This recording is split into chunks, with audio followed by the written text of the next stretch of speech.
Hello दोस्तों, स्वागत है एक बार आपका फिर आपके यूट्यूब चैनल राम सिस्टी पॉइंट पर। मेरा नाम है नितिन यादव और आज हम मेंसुरेशन 2D पढ़ने वाले हैं। तो इससे पहले हमने बहुत सारे चैप्टर कंप्लीट कर दिए हैं, तो मैथ्स का सिलेबस लगभग कंप्लीट होने वाला है। ये मेंसुरेशन रह गया था तो वो मैं और कंप्लीट करा रहा हूँ। इसके बाद हम यूपीएसआई के लिए आपके लिए बैच लेकर आएंगे, जो कि बिल्कुल बेसिक से होगा। यूपीएसआई क्या, वो हर एग्जाम्स के लिए होगा, बस यूपीएसआई के लिए इसलिए है कि थोड़े उसमें अच्छे क्वेश्चन और रखे जाएंगे। ये आपका जो सिलेबस मैंने कराया है उसमें मैंने आपका बेस बिल्कुल क्लियर करा दिया है। अब हम जो नया बैच लेकर आने वाले हैं, ठीक है, उसमें हम आपके लिए थोड़े और अच्छे लेवल के क्वेश्चंस रखेंगे। तो अगर आप इस चैनल पर नए हैं तो प्लीज़ लाइक से सब्सक्राइब जरूर कर दीजिए। तो आज हम पढ़ने वाले हैं मेंसुरेशन 2D। तो देखो इसमें 2D बोला गया है ना, दो टाइप की मेंसुरेशन होती है, 2D और एक 3D। तो क्या अंतर है 2D में और 3D में? तो देखो 2D का मतलब होता है 2 डायमेंशन, यानी कि जिनमें ऊंचाई नहीं होती है ना, हम वो पढ़ने वाले हैं। और 3D का मतलब जिसमें लेंथ होती है ना, ऊंचाई भी होती है और चौड़ाई भी होती है, तो उसे बोलते हैं 3 डायमेंशन। इसमें क्या होता है, इसमें हम सिर्फ वही आकृतियां पढ़ेंगे जिनमें ऊंचाई नहीं होती, जैसे त्रिभुज, चतुर्भुज है ना, और हम वृत्त पढ़ सकते हैं, इसमें वर्ग पढ़ेंगे, आयत पढ़ेंगे, ये सब इसमें पढ़ेंगे क्योंकि इसमें ऊंचाई नहीं होती है। तो हम उन आकृतियों का क्या क्या निकालना सीखेंगे। देखो आप जानते हैं कि 2D में ना तो आपका वॉल्यूम होता है ना, उसमें क्या होता है, परिमाप होता है, और क्या होता है, क्षेत्रफल होता है। तो आज हम पढ़ने वाले हैं कुछ आकृतियों के बारे में। जैसे हम पहला पढ़ेंगे त्रिभुज, तो आज हम त्रिभुज के बारे में ही पढ़ेंगे। तो पहला हम पढ़ने वाले हैं त्रिभुज, इसमें ट्रायंगल लिख सकते हैं आप इसे, ठीक है। तो ये आज हम पढ़ने वाले हैं पहला। उसके बाद हम पढ़ेंगे चतुर्भुज, और बहुत सारी चीज़ें पढ़ने वाले हैं। चतुर्भुज भी पढ़ेंगे, पॉलीगन बहुभुज भी पढ़ेंगे, और हम पढ़ेंगे वृत्त। तो आज हम पहला पढ़ेंगे ट्रायंगल, ट्रायंगल मतलब त्रिभुज। तो देखो मैंने आपको बताया कि हम इसमें क्या क्या चीज़ें पढ़ेंगे, इसका परिमाप है ना, और इसका क्षेत्रफल। तो हम परिमाप को किससे दिखाते हैं, पी से दिखाते हैं, यानी कि पेरीमीटर होता है, ठीक है, पेरीमीटर होता है। और हम एरिया दिखाएंगे जिसे हम ए से दिखाते हैं, एरिया, ठीक ठीक है। और एस होता है आपका, एस का भी हम यूज करने वाले हैं, सेमी पेरीमीटर। सेमी पेरीमीटर मतलब अर्ध परिमाप, सेमी पेरीमीटर। तो देखो हम इसे पढ़ने वाले हैं परिमाप, और हम पढ़ने वाले हैं क्षेत्रफल, क्योंकि 2D में है ना, जो भी आकृतियां 2D में बनी होती है उसमें सिर्फ परिमाप होता है और एरिया होता है। तो ये होता है आपका क्षेत्रफल, ठीक है। और ये आपका हो गया अर्ध परिमाप। अर्ध परिमाप का मतलब होता है परिमाप का आधा। तो इन हम सब चीज़ों का यूज़ करने वाले हैं। देखो अब हम ये इसलिए लिख रहे हैं क्योंकि हम परिमाप नहीं लिखेंगे पूरा, हम पेरीमीटर यानी कि पी लिख देंगे, ठीक है। और अर्ध परिमाप की जगह हम एस लिख देंगे, और एरिया को हम ए से दिखा सकते हैं, ठीक है, एरिया, क्योंकि बार बार लिखने की जरूरत हमें नहीं पड़ेगी। तो देखो सबसे पहले त्रिभुज की अगर हम बात करें तो पहला त्रिभुज आपका आता है, जैसे अगर हम इसमें ए ले लेते हैं कि ये पहले त्रिभुज पढ़ रहे हैं, उसके बाद चतुर्भुज पढ़ेंगे, फिर हम और वृत्त पढ़ेंगे। तो हमने कहा पहला नंबर का जो आपका त्रिभुज आता है वो आता है विषम बाहु, विषम बाहु त्रिभुज। तो विषम बाहु जो त्रिभुज होता है आपका, आइसोस्केलेस इसे इंग्लिश में बोलते हैं, लिख लेना। तो विषम बाहु जो त्रिभुज है आपका, इसकी प्रॉपर्टीज पढ़ेंगे कि इसमें क्या क्या प्रॉपर्टीज होती है। तो देखो विषम बाहु त्रिभुज कैसे बनता है, आपने एक ट्रायंगल बनाया ऐसे, विषम बाहु आपको पता चल रहा होगा। देखो विषम का मतलब अलग अलग, बाहु मतलब यह होता है भुजाएं। तो अगर हम बात करें तो ऐसा त्रिभुज जिसकी तीनों भुजाएं क्या होती हैं, अलग अलग होती हैं। यानी कि अगर ये ए है, ये बी है, तो ये सी होगी, ठीक है, ये हो गया। आपको एक बात तो पता ही है कि त्रिभुज के तीनों कोणों का योग 180 अंश होता है। तो इसमें किसी को डाउट नहीं होना चाहिए। तो हम बचपन से पढ़ते आ रहे हैं कि त्रिभुज के तीनों कोणों का योग 180 अंश होता है, तो अब ये मत पूछ लेना। तो अब हमने बात कहा कि ए, बी और सी, तो इसकी तीनों भुजाएं अलग अलग होती हैं। तो पहली बात, इसका पेरीमीटर कितना होगा। तो पेरीमीटर का मतलब क्या होता है कि हम ट्रायंगल पे यहाँ से चलना शुरू करते हैं, तो देखो हम ए लाइन चलेंगे, फिर बी चलेंगे और सी, यानी कि किसी भी चीज़ का परिमाप क्या होता है, उसके चारों ओर घूमना उसका परिमाप होता है। तो हमने कह दिया कि ए प्लस बी प्लस सी आपका परिमाप हो गया। अब अगर हम बात करें इसके अर्ध परिमाप की, है ना, तो एस जो होगा वो कितना होता है, परिमाप का आधा, यानी कि ए प्लस बी प्लस सी अपॉन 2 हो गया अर्ध परिमाप। अब देखो अगर इसमें हमें एच पता है, जैसे अगर हम यहाँ से लंब डाल लें तो 90 पर बनता है, आपको पता है कि ये एच है। अब देखो ये जरूरी नहीं है कि इसको और इसको ये बराबर भागों में डिवाइड करेगा, ऐसा बिल्कुल नहीं होता है विषम बाहु त्रिभुज में। तो अगर हम इसका एस पता है हमें, यानी कि एच पता है, तो देखो हम इसका एरिया निकाल सकते हैं। एरिया क्या होता है, 1/2 आधार गुणा ऊंचाई। तो आधार आपका बी है और ऊंचाई एच। तो एक तो आपके पास सूत्र ये हो गया, अगर हमारे पास किसी भी त्रिभुज की क्या है, आपने कहा ऊंचाई है, क्या है, ऊंचाई है। तो जिस तरफ से ऊंचाई होगी उस तरफ से आप इसका आधार रख लेंगे। जैसे अगर ऊंचाई यहाँ से डली हुई होती तो हम आधार ए रखते, यहाँ से होती तो हम आधार सी रखते। ठीक है, तो इतनी बात आपको समझ में आ गई होगी कि एरिया कितना होता है 1/2 आधार गुणा ऊंचाई। ये किसी भी टाइप के त्रिभुज पर अप्लाई हो सकता है, बस हमें क्या पता होना चाहिए, बेस और हाइट पता होना चाहिए। अब देखो दूसरा जो होता है इसका, जो कि सब पर लग जाता है, वो कब लगता है, जब हमें तीनों भुजाएं पता होती हैं। तो आपने पढ़ा होगा हीरोन्स फॉर्मूला, क्या पढ़ा होगा। तो दूसरा जो एरिया होता है वो होता है एस अंडर रूट में, इसे हमने 9th में पढ़ा था, ये हीरोन्स फॉर्मूला है, ये भी अप्लाई हम कर सकते हैं। तो ये होता है एस माइनस ए, एस माइनस बी और एस माइनस सी। तो ये हीरोन्स फॉर्मूला हो गया। आप इसको अप्लाई करके भी क्या कर सकते हैं, किसी भी त्रिभुज का क्षेत्रफल निकाल सकते हैं, विषमबाहु हो चाहे वो समबाहु हो, किसी का भी निकाल सकते हैं अगर तीनों भुजाएं हमें पता है तो। एस आपको पता है कि एस क्या होता है, तीनों भुजाओं का जोड़ करेंगे और उसको कर देंगे आधा यानी कि अर्ध परिमाप। अब देखो कुछ बार क्या होता है, हमें ट्रायंगल ऐसे भी दिया जाता है। कैसे दिया जाता है, ऐसे कि भाई हमें दो भुजाएं दे देगा, मान लो ये ए है, ये बी है और ये सी है, और हमें यहाँ एक एंगल दे देगा थीटा। क्या दे देगा, थीटा। ये भी विषमबाहु त्रिभुज का है केस है, ये समबाहु में भी हो, किसी में भी हो, में कोई दिक्कत नहीं है। तो हमने कहा अगर ये हमारे पास ऐसे बन रहा है, ठीक है, तो आपको अगर ये थीटा पता है तो हम कैसे निकालेंगे। मान लो कि अगर मुझे इसको शॉर्ट करना पड़े, या मुझे ए और बी दे दे और सी देना हो, है ना, और हमें थीटा दे दे, तो इसका एक एरिया ये भी होता है कि 1/2 ए इंटू बी साइन थीटा। ठीक है, क्या होता है, ए इंटू बी साइन थीटा, यानी कि ए और बी लेते हैं और इस वाली को नहीं लेते हैं। तो जिन दो भुजाओं के बीच में एंगल है उन दोनों का गुणनफल लेते हैं। ठीक है, ए बी साइन थीटा। तो मैंने आपको त्रिभुज के 3 फॉर्मूले यहाँ पर बताए हुए हैं, आपको जो भी जरूरत पड़ेगी हम उसी को लगाएंगे। जैसे हम तो शॉर्ट करने की कोशिश करते हैं एग्जाम में, अब मान लो क्या होता है, मजबूरी हमें ये हीरोन्स फॉर्मूला लगाने की, तो हम ये लगाएंगे, वरना एरिया तो इससे भी निकल सकता है 1/2 आधार गुणा ऊंचाई से। अब देखो हमने इतनी बात कर ली है, अब बात कर लेते हैं कि अंतःवृत्त और बाह्य वृत्त की त्रिज्या क्या होती है। तो अंतःवृत्त की त्रिज्या क्या होती है, अंतःवृत्त की त्रिज्या।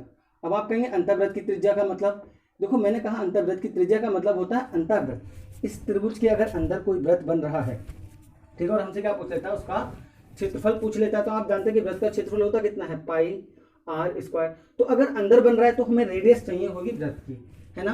तो अगर त्रिभुज के अंदर वृत्त बन रहा है ऐसे करके, तो उसकी अंतःवृत्त की त्रिज्या कितनी होती है, तो उसे हम दिखाते हैं स्मॉल आर से। और ये क्या होती है, ये हमारी होती है एरिया अपॉन एस। क्या होती है, एरिया अपॉन एस। यानी कि हमें एरिया पता होना चाहिए त्रिभुज का, और क्या पता होना चाहिए, एस मतलब अर्ध परिमाप पता होना चाहिए। तो हम क्या निकाल सकते हैं, अंतःवृत्त की त्रिज्या निकाल सकते हैं। अब आगे हम करने वाले हैं कि त्रिभुज के बाहर अगर वृत्त बने तो क्या करेंगे, तो उसे बोलते हैं बाह्य वृत्त। क्या बोलते हैं, बाह्य वृत्त की त्रिज्या, और उसे कैपिटल आर से दिखाते हैं। क्या करते हैं, उसे कैपिटल आर से दिखाते हैं। तो अगर आपने कैपिटल आर निकालना है तो आपने कुछ नहीं करना होता है, A B C upon 4a। ठीक है, A B C upon 4a। ए क्या है यहाँ पर, आपने कहा यहाँ पर ए है एरिया, ए बी सी है भुजाएं। तो हमने अभी बात की है किसकी, हमने की है विषमबाहु त्रिभुज। तो देखो मैंने विषमबाहु त्रिभुज में आपको 3 चीजें बताई हैं, एक तो परिमाप, है ना, दूसरा हमने बात की है क्षेत्रफल की, और हमने बात की है अंत और बाह्य वृत्त की त्रिज्या कैसे निकालते हैं। तो अगर हमें कोई भी त्रिभुज दिया है ना, उसकी हमें तीनों भुजाएं दे रखी हैं, और हमसे क्या पूछ रहा था कि अंतःवृत्त की त्रिज्या बताओ, तो हम क्या करेंगे, अंतःवृत्त की त्रिज्या में हम एरिया अपॉन एस कर देंगे, और बाह्य वृत्त की त्रिज्या कैपिटल आर पूछ लेता है तो हम एबीसी अपॉन 4a कर देंगे। और अगर हमसे एरिया पूछ लेता है कि मान लो एग्जाम्पल अगर हम ले कि हमें ये 3 4 और ये 7 5 दे रखी है, 3 4 और 5 दे रखी है, तो एरिया निकालना चाहते हैं, तो हम क्या कर सकते हैं, कोई सा भी इनमें से फॉर्मूला लगा लें, बस इसको छोड़कर, क्योंकि हमें यहाँ थीटा नहीं पता है। तो जब तक थीटा नहीं पता होगा तब तक हम ये एरिया वाला नहीं लगा सकते हैं ना, साइन थीटा वाला। हम बाकी के दोनों फॉर्मूले कहीं पर भी अप्लाई कर सकते हैं, किसी भी त्रिभुज पर, हमें बस पता होना चाहिए सारी चीजें। तो आई होप आपको समझ में आ गया होगा। और अब हम चल रहे हैं अगले वाले की तरफ। अगला है हमारा विषमबाहु समद्विबाहु त्रिभुज। क्या है आपका, समद्विबाहु त्रिभुज। तो मैं इसको रफ कर रहा हूँ। तो दूसरा जो हम ट्रायंगल लेने वाले हैं, आई होप आपको विषमबाहु त्रिभुज तो समझ में आ गया होगा।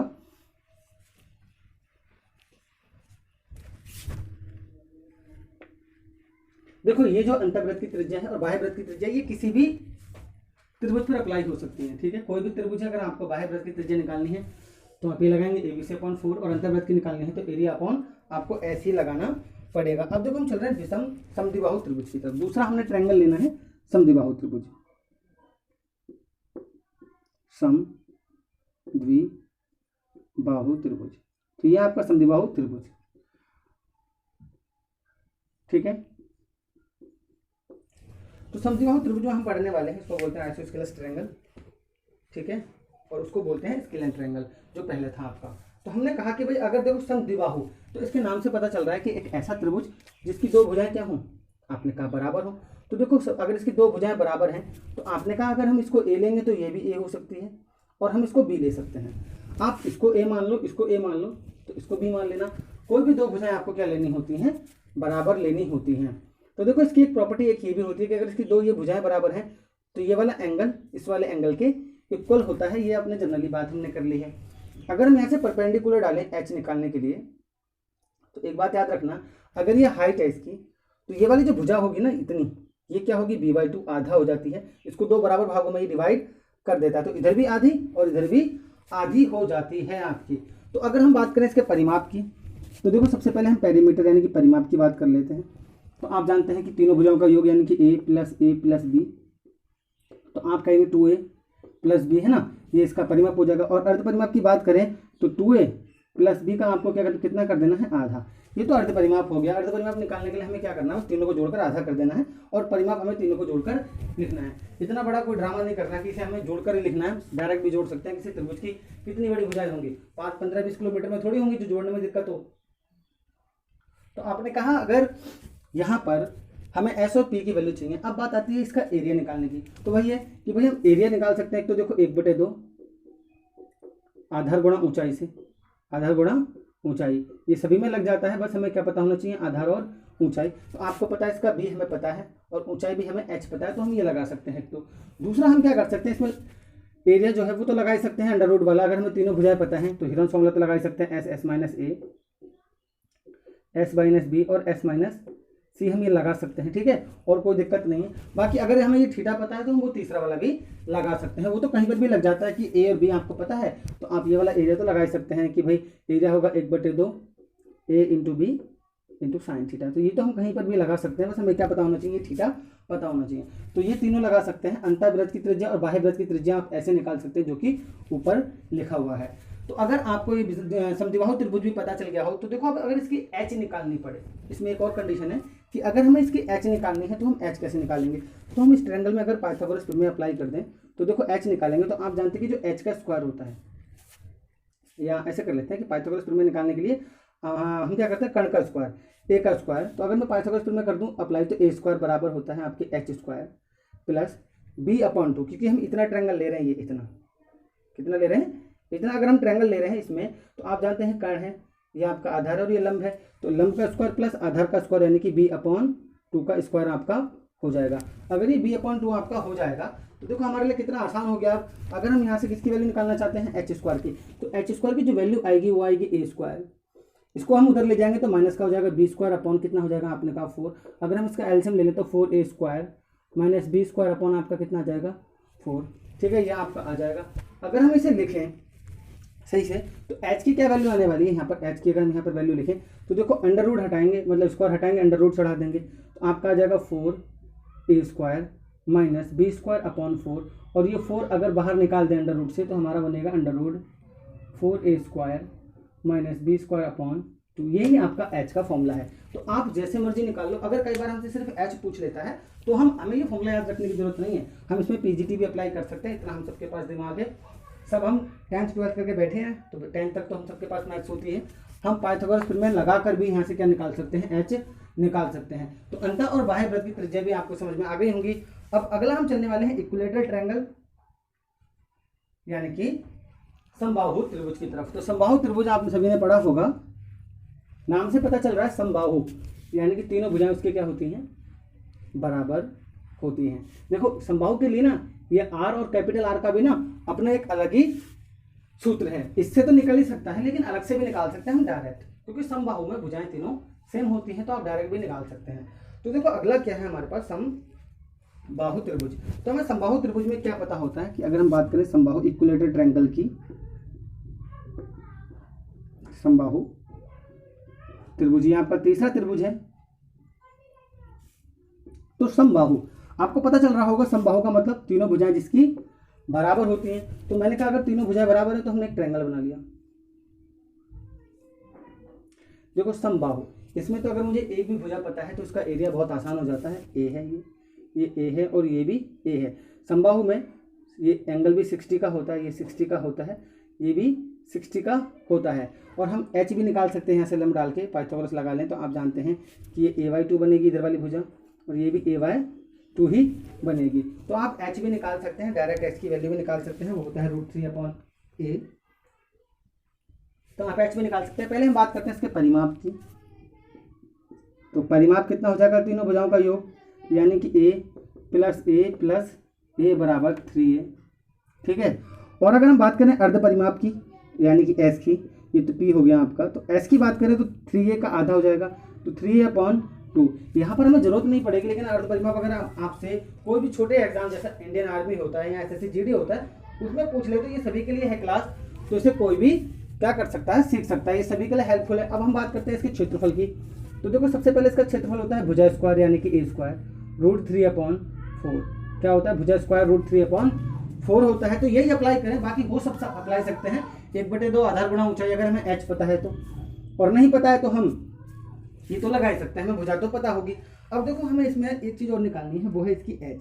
तो मैंने आपको बताया था कि अगर आप इसमें पाइथागोरस अप्लाई करेंगे तो h की जो वैल्यू आएगी, h की वैल्यू कितनी आ जाएगी, √3/2 और a, ये आपकी हाइट की वैल्यू होगी इसकी। डायरेक्ट आपको डायरेक्ट फॉर्मूला याद रखना है कि h बराबर √3/a इसकी हाइट हो जाएगी। तो बस इसमें ये इंपॉर्टेंट है आपके लिए बहुत ज़्यादा, ये जो समबाहु त्रिभुज है ये बहुत इंपॉर्टेंट है, मोस्ट इंपॉर्टेंट आपके लिए है, इसी से ज़्यादा सवाल बनते हैं। ठीक है। तो आपको यही सबसे ज़्यादा पढ़ना है कि इसमें जो h की वैल्यू होती है वो √3/2a होती है। कई बार वो क्या करता है, हमें h की वैल्यू दे देता है और हमसे क्या पूछता है, इसका क्षेत्रफल पूछ लेगा। तो अगर हमें h की वैल्यू बताए तो हम a निकाल सकते हैं। और अंतःवृत्त की त्रिज्या और बाह्य वृत्त की त्रिज्या तो बहुत आसान है। देखो अगर हम कैपिटल R की बात करें यहाँ पर तो ये a/√3 होता है। ठीक है। और स्मॉल r की बात करें तो ये a/2√3 होता है। तो हमने इसके सारी बातें कर ली हैं, ये आपका होता है। और एक बात आपको याद रखनी है, देखो अगर हम यहाँ पर बात करें कि स्मॉल r कहाँ से बनेगा, तो देख रहे अगर आप अंदर वृत्त बनाएंगे तो स्मॉल r ये होगा और कैपिटल R यहाँ से यहाँ तक की वैल्यू को कैपिटल R बोलेंगे, यहाँ से यहाँ तक की वैल्यू को R बोलेंगे। अगर हम इसका R का और स्मॉल r का रेशियो निकालें तो देखेंगे कि आप कैपिटल R का जो रेशियो आएगा वो 2:1 आएगा। आप निकाल कर देखो, डिवाइड करके देखना, रेशियो अगर आप निकालोगे तो R और स्मॉल r का जो रेशियो आएगा वो 2:1 आएगा। यानी कि हम ये कह सकते हैं कि जो h है वो 3 रेशियो है नहीं है, क्योंकि देखो 2 और 1 3। तो कई बार क्या करता है वो हमसे स्मॉल r या कैपिटल R किसी की वैल्यू भी दे सकता है और हमसे इस त्रिभुज की हाइट पूछ सकता है, क्षेत्रफल पूछ सकता है, तो हम सब निकाल पाएंगे। पर किससे निकाल पाएंगे, जब हमें ये सारी बातें पता होंगी। तो देखो आज हमने 3 ही त्रिभुज पढ़े, कल और पढ़ेंगे समकोण त्रिभुज के बारे में। समकोण त्रिभुज में बाकी सारी चीजें अप्लाई होती हैं, उसमें क्या होता है, एक अलग से बात यह है कि अगर हम कैपिटल R निकालना चाहते हैं तो उसमें आप कर्ण का सीधे आधा कर सकते हैं। यानी कि अगर मान लो कि 13, 5 और 7 के साथ कोई ट्रिपलेट बन रही होगी, या 3, 5, 4 के साथ बन रही है, तो 3, 4, 5 अगर ट्रिपलेट बन रही है और हमसे पूछ लेता कि बाह्य वृत्त की त्रिज्या बताओ, तो हम कर्ण का सीधे आधा कर सकते हैं, यानी कि 5/2 2.5 होगी बाह्य वृत्त की त्रिज्या।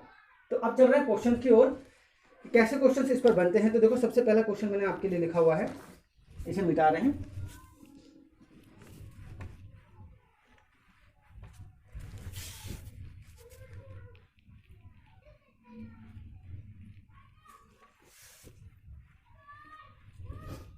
तो पहला क्वेश्चन है कि किसी त्रिभुज की तीनों भुजाएं है ना 12, 5 तथा 13 है, तो बाह्य वृत्त तथा अंतःवृत्त की त्रिज्या ज्ञात कीजिए। तो देखो एक त्रिभुज हमें दे रखा है और अब हमें पता है कि 12 और 5 और 13 के साथ तो ट्रिपलेट बनती है, यानी कि समकोण त्रिभुज बनेगा। और आपको नहीं भी पता है तो कोई दिक्कत नहीं है, तो आप इसे 12 मान लो, इसे 5 मान लो, इसे 13 मान लो। आप इसे 5 मान सकते हैं, इसे 12 मान सकते हैं, कोई दिक्कत नहीं है, बस कर्ण सबसे ज़्यादा होता है। तो हम देखो इसे ना समकोण त्रिभुज की तरह ट्रीट नहीं कर रहे। मैंने कहा हमें सबसे वैसे वाला पता है कि ये विषमबाहु त्रिभुज है। देखो 12, 5 और 13 है, तो विषमबाहु त्रिभुज की तरह इसे ट्रीट कर रहे हैं। ठीक है। तो है ये क्या, आपने कहा ये त्रिभुज है, तो देखो इसमें हाइट हमें पता है, हाइट तो पता है ना। देखो 12 और 5 144 और 5 169 के बराबर होता है, जो कि 13 का वर्गमूल है। तो हमें पता चल गया ये ट्रिपलेट है तो ये समकोण त्रिभुज। तो आपसे पूछा कि बाह्य वृत्त की त्रिज्या और कैपिटल स्मॉल r बताना है आपको अंतःवृत्त की त्रिज्या। तो बाह्य वृत्त की त्रिज्या आपकी कितनी होती है, आपने कहा ABC/4a। ठीक है। और स्मॉल की क्या होती है, आपने कहा एरिया/S। तो हमें एरिया निकालना पड़ेगा। देखो दोनों जगह पे अगर हम इसकी डायरेक्ट बात करते हैं तो बाह्य वृत्त की त्रिज्या तो कितनी हो जाती है, आपने कहा 13/2। और ये मत कह देना कि स्मॉल आर और कैपिटल आर का जो रेशियो है वो 2:1 है। ये यहाँ के लिए नहीं होता है, ये सिर्फ एक ही त्रिभुज के लिए है, वो है समबाहु त्रिभुज के लिए। ये बात याद रखना कि कभी भी आप कैपिटल आर निकाल लो और उसका आधा करके आप डायरेक्ट बोल दो कि स्मॉल आर है, तो ये बात याद रखना कि वो जो बात है वो सिर्फ किस पर अप्लाई है, वो अप्लाई है आपके सिर्फ समबाहु त्रिभुज पर। ये 4A है, ठीक है, तो आपका कितना है 4A। तो यानी कि हमें इसका एरिया चाहिए। तो आप जानते हैं इस त्रिभुज का अगर हम एरिया निकालना चाहते हैं तो 1/2 आधार गुणा ऊंचाई लगा सकते हैं। तो आपने लगाया 1/2 आधार है ये, ऊंचाई है आपकी 12, तो आपका 6 बार में यानी कि 30। अब ये सेंटीमीटर में दे रखी है तो आप सेंटीमीटर स्क्वायर कह दोगे, क्या कह दोगे, ये सेंटीमीटर स्क्वायर आपका एरिया आ गया। एस की और वैल्यू निकाल लेते हैं। तो एस आपको पता है कि अगर हम इसको जोड़े तो यहाँ आपका कितना हो जाएगा 25 और 30, तो ये आ जाएगा आपका 15। एस की वैल्यू भी मिल गई, एरिया की वैल्यू भी मिल गई। तो हम देखो सबसे पहले तो यहाँ पर लिखेंगे 12, 13 और 5/4A। ए कितना है, आपने कहा ए है 15, तो हमने यहाँ 15 लिख लिया। ठीक है, ठीक है। आपने कहा था 5 3 3 चौक 12 और 4 से कुछ गड़बड़ हुआ क्या, 12 एरिया 6 5 30 सही है, 13 और 5 12। एस कितना हो गया, आपने कहा 25 30, क्या हुआ यहाँ पर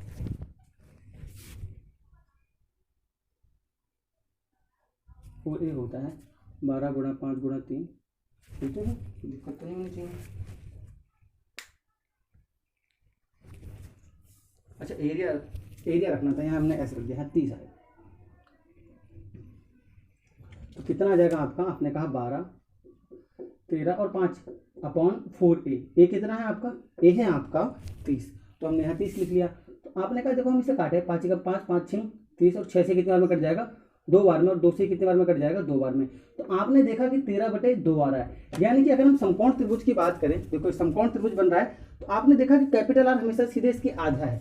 तो ये आप नोट डाउन करके लिख लेना कि अगर कभी भी त्रिभुज समकोण है तो आप बाह्य वृत्त की त्रिज्या कितनी कर देंगे, समकोण की, यानी कि उसके कर्ण की आधी कर देंगे। ठीक है, तो ये बात आपको समझ में आ गई होगी, जो कि अगर हमसे कैपिटल आर पूछता है तो कर्ण की सीधे सीधे क्या हो जाएगी, आधी हो जाएगी। अब बात करते हैं हम स्मॉल आर की। तो एरिया कितना आ रखा है, आपने कहा 30 आ रखा है, और एस कितना आपने कहा 15, तो 15 दूनी 30, तो आपका कितना आ जाएगा 2। तो स्मॉल आर आपकी 2 हो जाएगी और कैपिटल आर आप कितनी हो जाएगी, 13/2 हो जाएगी। तो आई होप आपको समझ में आ गया होगा कि कैसे हम इन सवालों को कर सकते हैं। अब देखो अगला क्वेश्चन है कि एक मैं आपको थ्योरम बताने वाला हूं त्रिभुज पर आधारित, कि कैसी त्रिभुज पर आधारित थ्योरम होती है, और हम बहुत अच्छे से सवाल को समझने वाले हैं। तो हमें क्वेश्चन दिया हुआ है कि दो समबाहु त्रिभुज के आधार, ऊंचाई, भुजा और परिमाप का अनुपात 5:4 है। तो दो समबाहु त्रिभुज हैं, इसकी भुजा x और ये x मान लो, और एक दूसरा त्रिभुज है, इसकी भुजा क्या मान लो, y मान लो। तो आपने y मान लिया। तो हमें इसका क्या दे रखा है, भुजा का अनुपात यानी कि x अनुपात y, परिमाप का अनुपात, और हमें क्या दे रखा है, और हमें दे रखा है इसके ऊंचाई का अनुपात। ठीक है, इस बात से कोई फर्क नहीं पड़ता कि यह अनुपात किस चीज का है। देखो आप इसके परिमाप का निकालेंगे तब भी आप जानते हैं इसका 3x आएगा, और इसका कितना आ जाएगा 3y। अनुपात निकालेंगे x अनुपात y आने वाला है। अगर आप इसका भी निकालेंगे कर्ण और विकर्ण, तब ये क्या हो जाता है, कट जाता है। तो आपको क्या बात याद रखनी है कि भुजा, परिमाप, और ये जो ऊंचाई इस क्वेश्चन में दी हुई है, ऊंचाई, ये सब किस में होती है, इनकी लेंथ आप जानते हैं कि इसकी होती है सेंटीमीटर में हो सकती है, मीटर में हो सकती है, mm में हो सकती है, लेकिन स्क्वायर में नहीं होती है ना। अगर हमसे इसमें क्वेश्चन में क्या पूछा कि इसके क्षेत्रफल का अनुपात बताओ, तो आपको इनका सबका अनुपात कितना दे रखा है, 5:4। यानी कि इसकी भुजाओं का अनुपात मान लेते हैं हम। इसकी भुजाओं का अनुपात कितना दे रखा है, आपको कहा x अनुपात, वो जो y है वो कितना दे रखा है, 5 और 4। आपने कहा कि अगर मैं परिमाप का लेता तब भी कोई दिक्कत नहीं, 3x से और यहाँ पर 3y। देखो अगर हम कहते हैं इसे 3x और 3y, तो आप जानते हैं इस 3 से 3 कट ही जाएगा। तो जो भुजाओं का अनुपात होगा वही आपके ऊंचाई का अनुपात होगा, वही आपके परिमाप का भी अनुपात होगा। अगर हमें इसके क्षेत्रफल का अनुपात चाहिए, ये किसका है, भुजाओं का, अगर हमें इसके क्षेत्रफल का अनुपात चाहिए, यानी कि एरिया स्क्वायर A1 के स्क्वायर का चाहिए और एरिया ही हमें A2 के स्क्वायर का चाहिए, तो डायरेक्ट आपको क्या कर देना है, इसका स्क्वायर कर देना है। 5 5 25 और 6 4 चौक 16, यही आपका आंसर हो जाएगा। यानी कि जो एरिया का अनुपात होगा वो 25 और 16 होगा। बहुत ही बेसिक क्वेश्चन है, आपने 10th में पढ़ा होगा कि किसी त्रिभुज की दो भुजाओं का वर्ग है ना, किसी त्रिभुज की दो भुजाओं का वर्ग उनके क्षेत्रफल के अनुपात के बराबर होता है।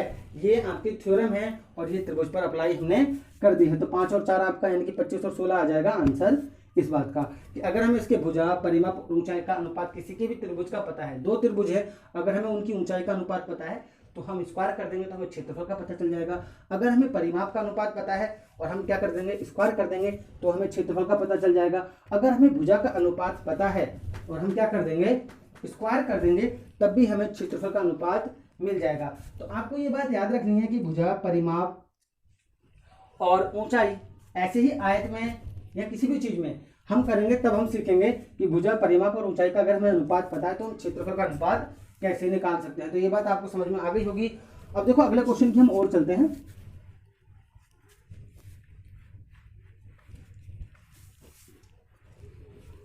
तो कल इस पर बेस्ड हम और बहुत सारे क्वेश्चंस लेकर आएंगे, ठीक है, और देखेंगे कि कैसे क्वेश्चंस और त्रिभुज पर बनते हैं जो कि मेंसुरेशन से बनते हैं। उसके बाद हम चलेंगे अपने नेक्स्ट टॉपिक की ओर जो कि आपका चतुर्भुज है। तो हमें बोला एक कागज का टुकड़ा एक समकोण त्रिभुज के आकार का है। देखो भाई एक कागज का टुकड़ा जो है वो समकोण त्रिभुज बना हुआ है, इस मान लो ऐसे, ठीक है।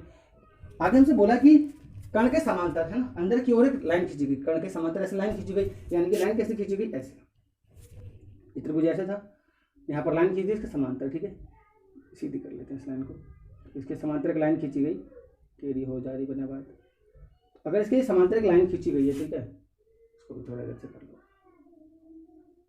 तो अगर इसके समांतर ये लाइन खींची गई है तो हमसे बोला है कि इसके जो कर्ण में ना, जो पहले वाला त्रिभुज था इसका जो कर्ण रहा होगा और इसका जो कर्ण रहा यानी कि हाइपोटेन्यूस रहा, इसका ये जो कर्ण है इसमें कितने की कमी आ गई, आपने कहा 25% की कमी आ गई। 25% का मतलब हम जानते हैं सभी, 25% यानी कि 1/4, यानी कि पहले कर्ण अगर 4 था तो अभी कर्ण कितना हो गया, आपने कहा 3 हो गया, क्योंकि इस वाले का तो 4 है, आपने इसके समांतर खींची है तो वो 3 हो गया। कर्ण में क्या आ गई, कमी आ गई। हमसे ये तो बोला है क्वेश्चन में कि एक कागज का टुकड़ा एक समकोण त्रिभुज के समान है, इसके विकर्ण के समांतर अंदर की ओर एक रेखा खींचकर एक छोटा त्रिभुज बनाया गया है। ये छोटा त्रिभुज है ना, बनाया गया है, जिससे कर्ण की लंबाई में 25% की कमी आती है। यदि मूल त्रिभुज का क्षेत्रफल 64 सेंटीमीटर स्क्वायर है तो जिसका कर्ण 4 है उसका 64 सेंटीमीटर स्क्वायर हमें क्षेत्रफल दे दिया है और हमसे इस त्रिभुज का पूछा है जो छोटा बन रहा है। इस पूरे का अगर हम नाम दे दें ABC, इसका 64 है ABC का, और अगर हम बात करें किसकी, इसकी जिसका नाम हम और दे रहे हैं, इसे P और Q ले लो, तो जो PQB है उसका हमें क्षेत्रफल बताना है। तो देखो मैंने क्या कहा कि अगर हमें इनकी भुजाओं का अनुपात पता है तो देखो हमें पता है कि जो AC है और PQ का जो अनुपात है वो कितना अनुपात है, आपने कहा वो है 3 और 4 का, यानी कि हम लिख सकते हैं 4 और 3 का, ठीक है। तो इनके क्षेत्रफल का अनुपात कितना होगा, तो आपने कहा एरिया ट्रायंगल ABC, और अगर हम रेशियो निकालें एरिया ट्रायंगल PBQ, तो आप जानते हैं कि इसका स्क्वायर कर दो, डायरेक्ट क्या कर दो, स्क्वायर कर दो। अगर आप स्क्वायर कर देंगे तो 16 और 9 हो जाएगा। आप जानते हैं 16 की वैल्यू कितनी दे रखी है, 64 क्वेश्चन के हिसाब से, तो 16 चौका 64, तो 9 चौक 36, यानी कि दूसरे वाले का जो समांतर खींचने के बाद बना होगा उसका क्षेत्रफल कितना होगा, आपने कहा 36, कितना होगा 36। तो आपको समझ में आ गया होगा कि अगर ये प्रॉपर्टी लगती है कहीं कि भुजाओं का स्क्वायर हमें दे रखा है, भुजाओं का अनुपात हमें दे रखा है, तो हम क्षेत्रफल कैसे निकालते हैं। या फिर हमें क्या पता हो, हमें ये पता हो कि अगर भुजाओं का अनुपात है तो क्षेत्रफल का अनुपात क्या होगा, तो आपने कहा 16 और 9 होगा। इस क्वेश्चन में क्या बोला था कि एक त्रिभुज है समकोण त्रिभुज, उसमें हमें जो भी कर्ण दिया होगा, ठीक है, हमें इस बात से कोई फर्क नहीं पड़ता कि कर्ण 4 है 5 है, अनुपात की बात चल रही है, तो कुछ भी हमें दिया हो तो हमसे बोला कि अगर अंदर की ओर एक लाइन खींच दे इसके कर्ण के समांतर, तो जो नया त्रिभुज बनेगा उसका जो कर्ण होगा ना वो इस वाले से 25% कम होगा, यानी कि 3 होगा। आपको पता है इन दोनों के कर्ण का स्क्वायर पता है, यानी कि एक भुजा का स्क्वायर तो पता है ना आपको। अगर एक भुजा का स्क्वायर पता है तो दूसरा जो क्षेत्रफल होगा उसका स्क्वायर क्या होगा, इनके स्क्वायर का अनुपात, यानी कि 4 का स्क्वायर 16, 3 का स्क्वायर 9, तो 16 अनुपात 9 ही इसका क्षेत्रफल होगा। अब हमें बोला है कि मूल त्रिभुज का अनुपात, त्रिभुज का जो क्षेत्रफल है वो कितना है, आपने कहा 16 है, तो 16 हमारे हिसाब से क्वेश्चन के हिसाब से ये 64 है, तो आपने कहा 16 से कितनी बार डिवाइड होगा, आपने कहा 4 बार, तो यहाँ पर भी 9 चौक 36 आपका क्या हो जाएगा, आंसर हो जाएगा। अब देखो कुछ क्वेश्चन ऐसे भी बनते हैं कि हमें क्षेत्रफल का अनुपात दे देता है, मान लो 16 और 9 कि दो त्रिभुज हैं उनके क्षेत्रफल का अनुपात कितना है, आपने कहा 16 और 9, भुजाओं का अनुपात पूछ लेते तो हम अंडर रूट चढ़ा देते, क्या कर लेते अंडर रूट, क्यों चला लेते हैं? आपको पता है कि भुजाओं का स्क्वायर करने के बाद ही, भुजाओं का स्क्वायर करने के बाद ही तो क्षेत्रफल बना होगा, ठीक है ना, कि भुजाओं का स्क्वायर करने के बाद ही तो क्षेत्रफल का अनुपात मिलता है। तो अगर हम जस्ट इसका रिवर्स कर दें, क्षेत्रफल का अंडर रूट निकाल दें, तो हमें क्या मिल जाएगा? भुजाओं का अनुपात मिल जाएगा। तो आज हमने कुछ क्वेश्चंस किए हैं और आज मेन हमने समबाहु, विषमबाहु और समद्विबाहु त्रिभुज के बारे में समझा है। तो कल इस पर बेस्ड क्वेश्चंस करेंगे, बहुत अच्छे अच्छे क्वेश्चंस आपके लिए रखेंगे। तो आई होप आपको क्लास पसंद आई होगी और तीनों त्रिभुज आपको समझ में आ गए होंगे। तो अगर आप इस चैनल पर नए हैं तो प्लीज लाइक शेयर सब्सक्राइब जरूर कर दीजिए। चलिए मिलते हैं आपसे नेक्स्ट वीडियो में।